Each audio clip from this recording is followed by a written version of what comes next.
I was managing a little band called the Half Human Band. I, managed to find them a few gigs and then started doing tours with them, and we did several tours of France and things. And after several years of doing this, I began to realise that it was unlikely I was ever really going to make a proper living out of managing a band.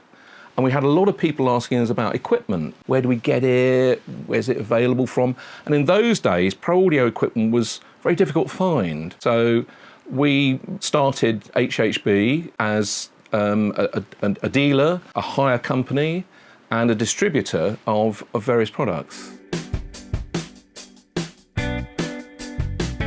A lot of the artists that we provided PA equipment for started having studios, because we were providing the sound for them from live. They came to us and said, what do you think we should do with the studio? And we're thinking about this console or these recorders, and what do you think? And what have you. So we kind of got into it through that. CD was coming out, beginning of 1983, and I saw an opportunity to sell all our PA equipment and buy CD mastering and editing equipment. And it was one of those little opportunities that I saw that came off, and for many years afterwards, 10 years or more, we were the main people renting out that type of equipment in the UK.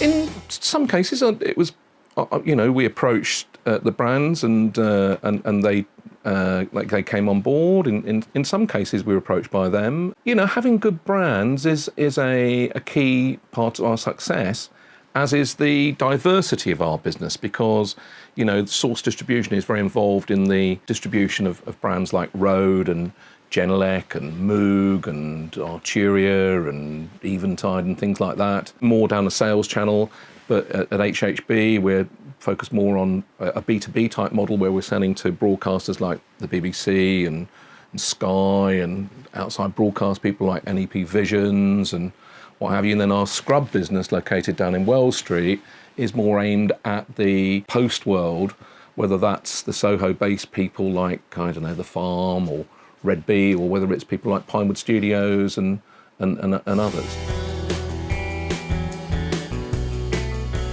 We'd been a manufacturer for about 20 years, but we'd managed to do that business by doing a lot of research, design, sales and marketing. We always got someone else to make it for us, which was great. And for many years, we worked very closely with people like Sony and Iowa, Pioneer, Sennheiser, on various projects that did very well for us. But there came a point where some of the demands of some of those manufacturers for increasingly high minimum order quantities and for, the costs of R&D to ourselves, there came a point where we've really sort of felt that we were probably better off as a distributor than we were as manufacturer.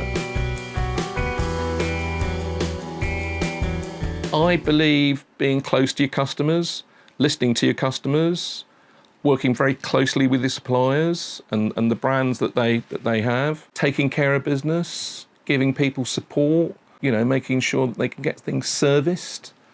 I think all that's very important. And I think if you're buying high value products, you're going to require advice and support and decent service.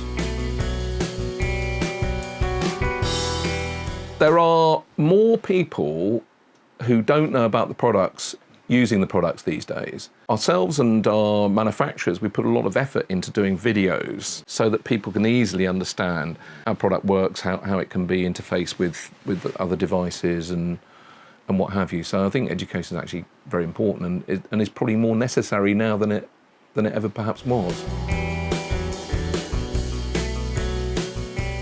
We were running a business in the US. Business was very tough there. It was in danger of sucking the life out of us. Around 2003 or 4, we did a deal with Sennheiser in Sennheiser USA to operate that business for us. And that was probably one of the more difficult things I had to do.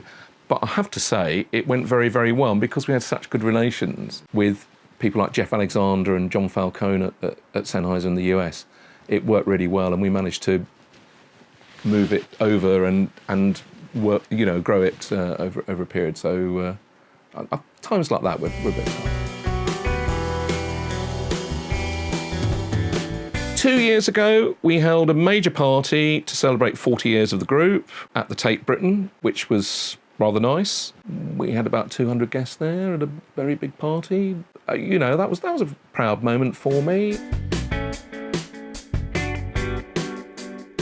Be resilient. Don't be too cheeky.